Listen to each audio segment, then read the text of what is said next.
E aí? Bem-vindo ao canal do Camponês Moderno, seu antídoto para essa história romantizada que te contam. O assunto de hoje é: domine técnicas medievais para aquecer seu lar no inverno. Você liga o aquecedor, se enrola no cobertor elétrico, né? Sério, a gente esquece o que é frio de verdade. Na Idade Média, o inverno era brutal, sem moleza. Não tinha app de predição do tempo, muito menos aquecedor inteligente, sacou? Era neve até a cintura e vento cortante. Entenda isso. Mas o ser humano é teimoso. Incrível, né? Eles criavam soluções geniais, muito geniais, para não virar picolé. Isso é loucura. A inteligência deles para sobreviver é chocante. Então, como eles driblavam o frio sem tecnologia e sem Netflix? Você tá pronto para descobrir a real?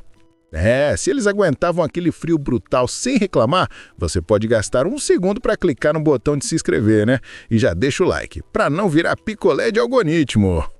Então, a verdade é que eles não tinham Netflix, mas tinham a inteligência prática que a gente nem imagina.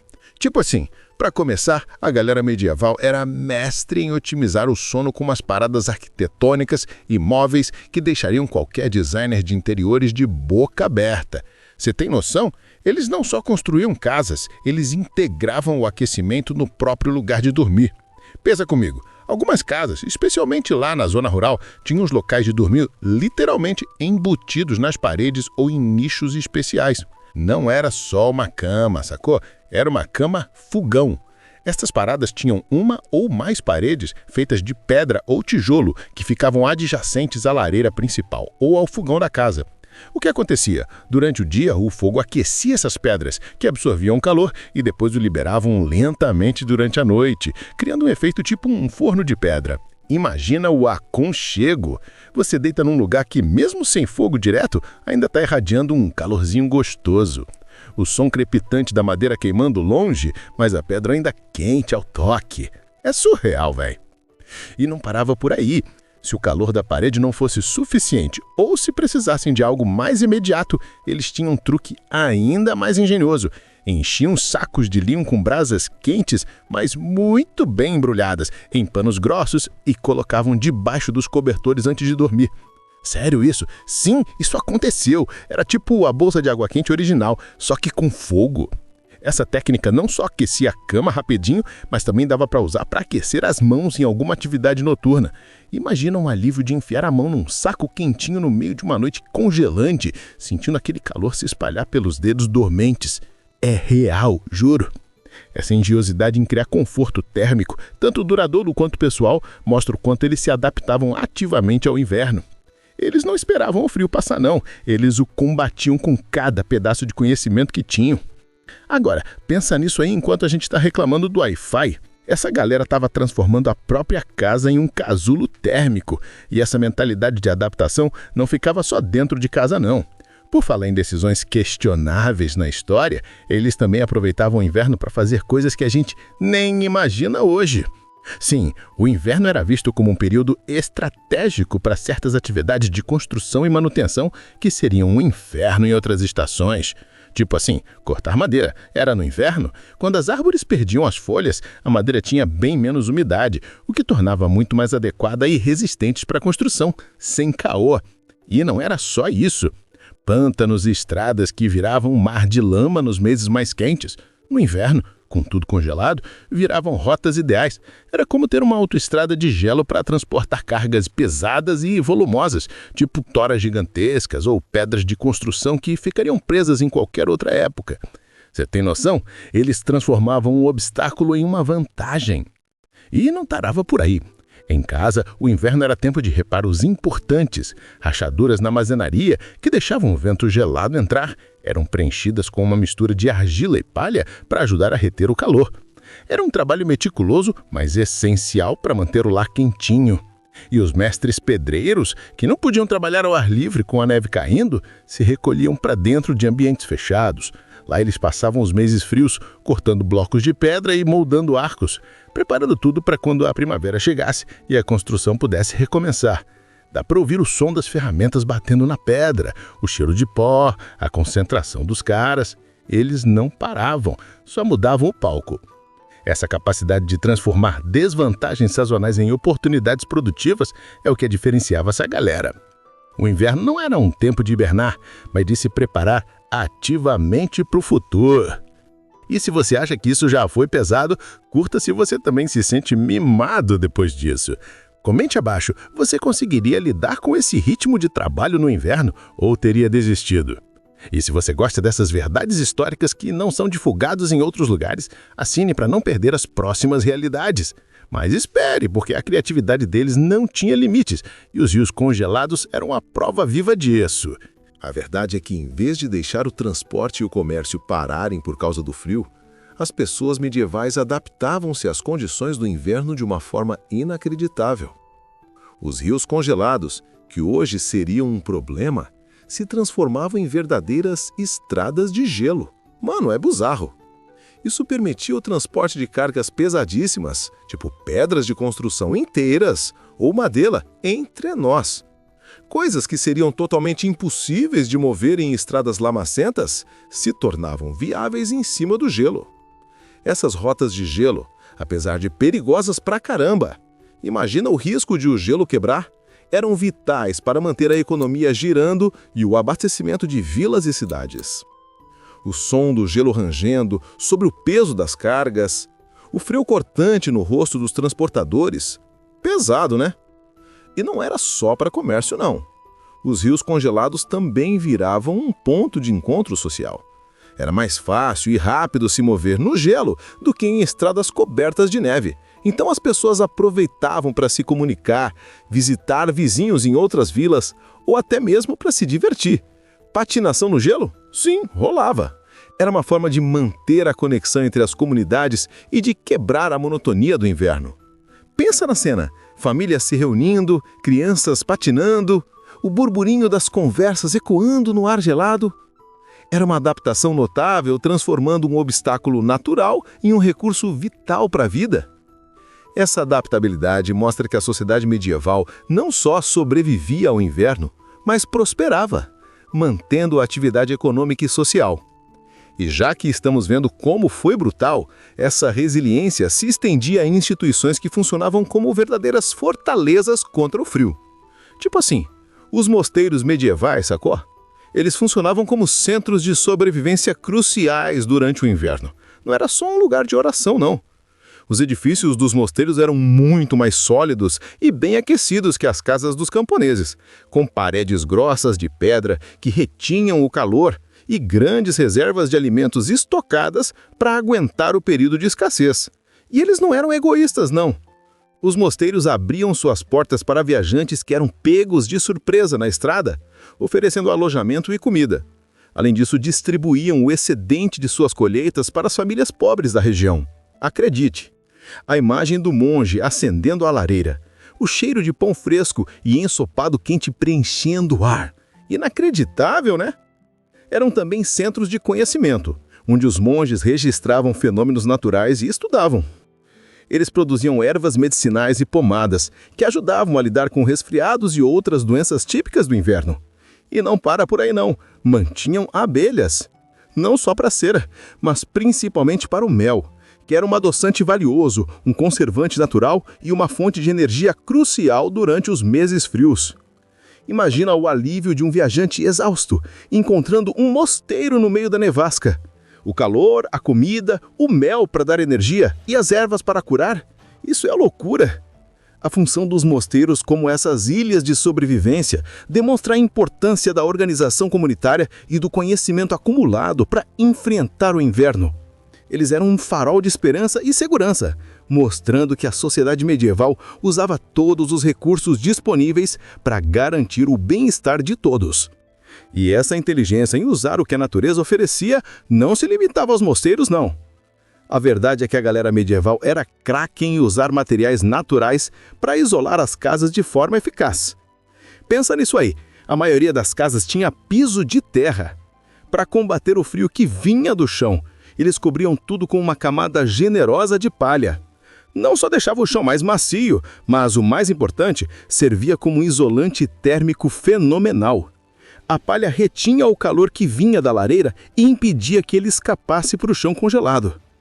O som suave da palha sobre os pés, o cheiro terroso misturado com a fumaça da lareira, era a tecnologia da época. Essa palha era trocada regularmente para manter a higiene, e às vezes eles adicionavam ervas secas para deixar um cheiro mais agradável dentro de casa. Tipo assim, um aromatizador natural medieval. Em algumas regiões pantanosas, onde o frio era ainda mais implacável, eles iam além. Usavam turfa, aquele material vegetal meio fossilizado, em camadas espessas embaixo da palha. Era um isolamento extra, uma barreira ainda mais potente contra o gelo que vinha do solo. Pensa na cena, o frio cortante lá fora, mas dentro da casa um calorzinho aconchegante, o cheiro de palha e ervas misturado com a fumaça da lareira. Era a tecnologia da época. Essa palha era trocada regularmente para manter a higiene, e às vezes eles adicionavam ervas secas para deixar um cheiro mais agradável dentro de casa. Tipo assim, um aromatizador natural medieval. Em algumas regiões pantanosas, onde o frio era ainda mais implacável, eles iam além. Usavam turfa, aquele material vegetal meio fossilizado, em camadas espessas embaixo da palha. Era um isolamento extra, uma barreira ainda mais potente contra o gelo que vinha do solo. Pensa na cena, o frio cortante lá fora, mas dentro da casa um calorzinho aconchegante, o cheiro de palha e ervas misturado com o som abafado do vento batendo nas paredes isoladas. Essa sabedoria prática e o profundo entendimento da natureza pelas pessoas medievais mostram como eles transformavam recursos simples em soluções eficazes para aquecer e manter a higiene do lar. É uma prova da adaptação engenhosa ao ambiente e de como aquecer o lar no inverno era uma ciência por si só. E essa ciência não parava nas paredes ou no chão, não. Mano, a galera medieval era craque em usar essa inteligência para comida, saca? Para garantir que não faltasse alimento nos meses mais gelados, eles tinham um truque genial que hoje a gente nem imagina. Eles cavavam uns fossos subterrâneos, tipo umas celas de raiz, para guardar os vegetais. Pensa nisso aí. Cenouras, nabos e pastinacas, que eram a passe da dieta deles, iam parar nesses buracos no chão. E não era só jogar lá dentro, não. Eles cobriam tudo com camadas grossas de palha e terra, transformando o fosso num tipo de geladeira natural. Que loucura! Imagina o trabalho de cavar esses buracos, o cheiro de terra úmida e fresca subindo, enquanto o vento gelado cortava lá fora. Depois, o cuidado de empilhar as cenouras e nabos, sentindo a textura da casca suja de terra, e então cobrir tudo com a palha seca, que farfalhava suavemente. Para prosseguir essa preciosidade de roedores famintos, eles ainda colocavam galhos de roseira ou abeto no fundo e usavam areia para contornar a umidade. Você tem noção? Era um sistema completo. O segredo desses fossos era manter uma temperatura baixa e constante lá embaixo, que impedia o congelamento e, ao mesmo tempo, a deterioração dos vegetais por meses a fio. Era tipo ter uma despensa secreta que funcionava sem energia elétrica. Isso significava que, mesmo com a neve cobrindo o campo e o solo congelado, eles ainda tinham acesso a alimentos frescos, ricos em vitaminas e nutrientes, o que era vital para não cair de doença e para manter a energia. Além dos vegetais, maçãs e carne salgada também podiam ser guardadas, garantindo uma variedade importante na dieta de inverno. Essa compreensão avançada de como a terra podia ser usada para conservar alimentos é surreal, velho, e mostra o quanto eles dependemos da natureza para sobreviver. Essa engenhosidade em usar o que a natureza oferecia não se limitava à conservação de alimentos. A inteligência deles para sobreviver é chocante. E já que estamos vendo como foi brutal, essa resiliência se estendia a como eles lidavam com a escuridão. Com a diminuição drástica das horas de luz no inverno, a escuridão era um problema e tanto. Mas acredite, eles transformavam a falta de sol em uma oportunidade. Em vez de ficar parado, eles usavam a luz da lua. Sim, a luz da lua, amplificada pelo reflexo da neve, criava uma iluminação surpreendentemente clara em noites estreladas e geladas. Era tipo um holofote natural, saca? Isso permitia que eles estendessem as atividades para depois do pôr do sol, sem gastar uma vela sequer. Pensa na cena, o silêncio da noite de inverno, quebrado apenas pelo rangido da neve sob os pés e o sussurro do vento. Lá fora, a paisagem branca brilhava sob a luz prateada da lua, e dentro das casas, com uma fresta aberta, a luz entrava, permitindo que as pessoas vissem o suficiente para trabalhar. O cheiro de madeira queimada na lareira se misturava com o ar puro e frio que entrava. Essa luz lunar era usada para tarefas simples, mas essenciais, tipo consertar ferramentas, classificar grãos colhidos, tecer cestos ou até costurar roupas velhas. Era uma forma de aproveitar cada minuto disponível, economizando as velas, que eram caríssimas na época. Mais do que isso, as longas noites de inverno, iluminadas pela lua, viravam um catalisador para a socialização e aprendizado em família. Histórias eram contadas, habilidades passadas de geração para geração, tudo sob o brilho prateado da lua. Eles planejavam suas atividades de acordo com os ciclos lunares, mostrando uma conexão profunda e prática com o ritmo da natureza. É surreal, velho, como eles transformavam a escuridão em uma oportunidade. Essa adaptabilidade para maximizar cada recurso disponível é um testemunho da resiliência medieval. Se eles conseguiram lidar com a escuridão do inverno, você consegue lidar com curtir isso. Comente abaixo. Você conseguiria lidar com esse ritmo de trabalho no inverno ou teria desistido? E essa inteligência em usar o que a natureza oferecia não se limitava à luz, não. Eles também usavam o calor de uma fonte muito mais viva. Em invernos rigorosos, quando o frio cortava a pele e o vento uivava lá fora, algumas famílias camponesas tinham uma solução bem peculiar para aquecer o lar. Elas mantinham animais, como porcos ou ovelhas, no mesmo cômodo que as pessoas. Pode crer, era como ter uns aquecedores vivos andando pela casa.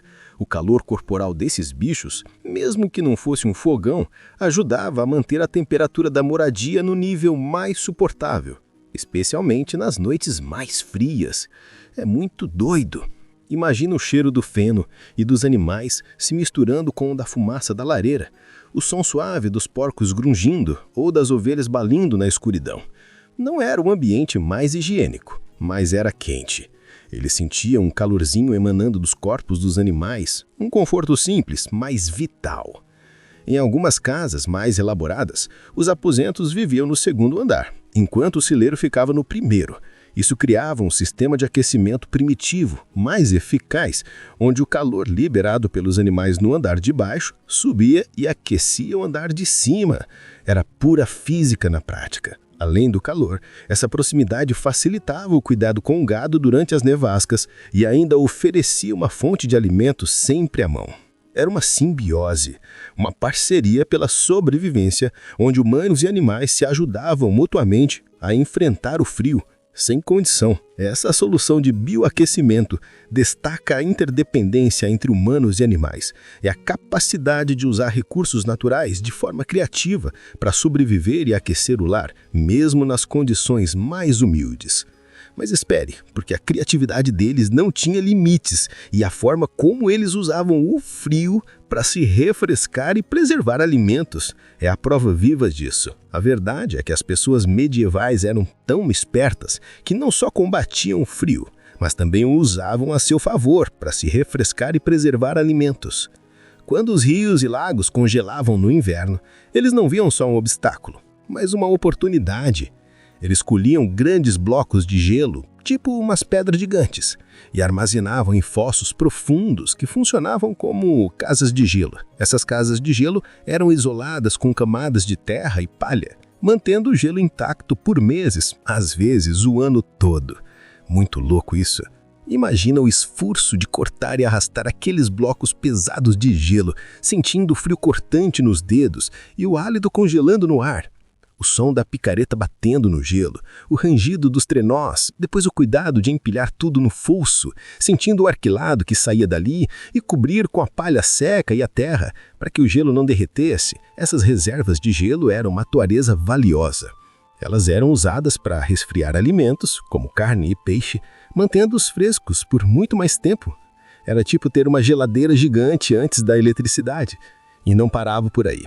O gelo também era um luxo para gelar bebidas, algo que a gente só vê hoje em dia como algo básico. Além disso, tinha aplicações médicas, tipo compressas frias para machucados, e até funcionava como um ar-condicionado natural nos meses mais quentes, refrescando ambientes. Essa compreensão sofisticada da conservação e do uso de recursos naturais, transformando o frio em uma ferramenta valiosa, é fundamental para entender a engenhosidade medieval. Eles não só aqueciam suas vidas, mas também as melhoravam de formas que a gente nem imagina. A maestria medieval em usar o frio extremo para criar conforto, preservar alimentos e até curar revela uma inteligência brutal. O inverno não era inimigo, mas um recurso a ser dominado. Eles extraíam cada gota de utilidade do ambiente. Reclamamos de um pingo de chuva. Eles cortavam gelo para ter carne fresca no verão. Nossa inteligência se atrofiou, delegando a sobrevivência à tecnologia e esquecendo o instinto. É quase humilhante. A ironia é que, com todo o nosso luxo, nos sentimos menos preparados que eles. A dependência do botão nos fez esquecer o poder de observar e fazer. Trocamos a sabedoria prática por uma falsa sensação de controle total. Da próxima vez que ligar o aquecedor, reflita. E se a energia acabasse? Você sabe transformar seu quintal numa casa de gelo? Ou seu quarto numa cela de raiz? Ou viraria picolé antes do primeiro floco? Pense nisso. A história é clara. A natureza não se importa com o seu conforto, nem com as suas desculpas modernas. Ela apresenta o desafio. Cabe a você lutar ou congelar. Muitos de nós mal aguentaríamos uma noite